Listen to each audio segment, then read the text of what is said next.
कर्जत तालुक्यातील नेरळ परिसरात वारंवार खंडित होणाऱ्या वीज पुरवठ्यामुळे नागरिकांचा संताप अनावत झाला आहे. कोणतीही पूर्वसूचना न देता तासनतास वीज गायब होत असल्याने संतप्त ग्रामस्थांनी रात्री महावितरण कार्यालयात धाव घेतली. त्यानंतर सकाळी नागरिकांनी मोर्चा काढत महावितरण प्रशासनाला निषेध केला. नेरळ परिसरात वाढत्या लोडमुळे गेल्या 3 महिन्यात तब्बल 8 इलेक्ट्रिक डीपी जळाल्याची नोंद झाली आहे. तसेच अपुऱ्या मनुष्यबळामुळे दुरुस्तीची कामे रखडत असल्याचा आरोप नागरिकांनी केला.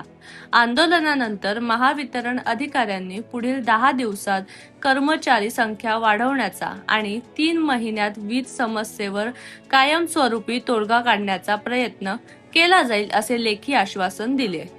आज इथे जवळजवळ 2-3 दिवसापासून रात्रीचा लाईटीचा प्रॉब्लेम खूप होता. जे काही काल झालं, आज मला वाटतं याच्यापेक्षा तिपटीने लोकसंख्या रात्री असते इथेशी. रोजचाच तो प्रॉब्लेम असल्यामुळं आज इथे सर्व या आंदोलनासाठी उपस्थित राहिले नेरळचे नागरिक, शिंदे साहेब, नेरळ परिसरातील सर्व लोक जे उपस्थित राहिले त्यांचे खरंच मनापासून धन्यवाद मानतो. आज आमदारांना आपण फोन करून आमदारांकडून आपण आश्वासन घेतलं आहे. आपला 0.1चा जो कंडक्टर होता तो आज आमदार साहेबांनी सूचना केलेल्या आहेत, तो 0.2 हा आपल्याला हवा आहे, बरोबर. तो त्वरित इथेशी अवेलेबल करून द्यावा अशा सूचना दिल्यात अधिकाऱ्यांना. त्यामुळे आम्ही आमदार साहेबांचे पण आभार मानतो आणि लवकरात लवकर शिंदे साहेब, केंद्रे साहेब असतील किंवा आपले नेरळचे वाघ साहेब असतील, त्यांनी लवकरात लवकर इथली सगळी उपाययोजना ठीक करून नेरळकरांचं रात्रीची झोप ही व्यवस्थित करून द्यावी. महावितरण कंपनीकडनं जो त्रास होत होता त्यासाठी 2 ते 3 दिवस झाले नागरिक खूप त्रस्त होते. त्यामुळे 50-60 नागरिक एकत्र येऊन कार्यालयावर आले. त्यांनी चर्चा केली, निवेदन दिलं पोलीस स्टेशनला.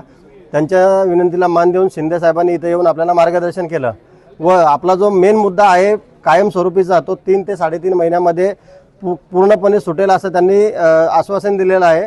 आणि महत्त्वाचा विषय, ज्या सामग्री वगैरे इथे काहीही नव्हत्या त्या केंद्र साहेबांनी दूरध्वनी मार्फत सांगितलेलं आहे की 2.5 ते 3 तासामध्ये आपल्याला नेरळमध्ये पोहोचवतील. विषय राहिला आपला जे कर्मचारी नव्हते, कर्मचारी 2 ते 3 दिवसाच्या आतमध्ये ते 5 ते 12 कर्मचारी करून देणार आहेत. हे त्यांनी आपल्याला लेखी आश्वासन स्वरूपात शिंदे साहेब आपल्याला देतात केंद्र साहेबांच्या सांगण्यावरून.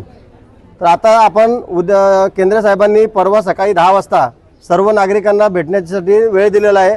ज्यांना कोणाला वेळ असेल सर्वांनी, आपले कामधंदे सगळ्यांना असतात, पण थोडाफार वेळ काढून जास्तीत जास्त नागरिकांनी परवा सकाळी चर्चेला इथं उपस्थित राहा. काशीनाथ शिंदे, सहाय्यक अभियंता, दहिवली शाखा 1.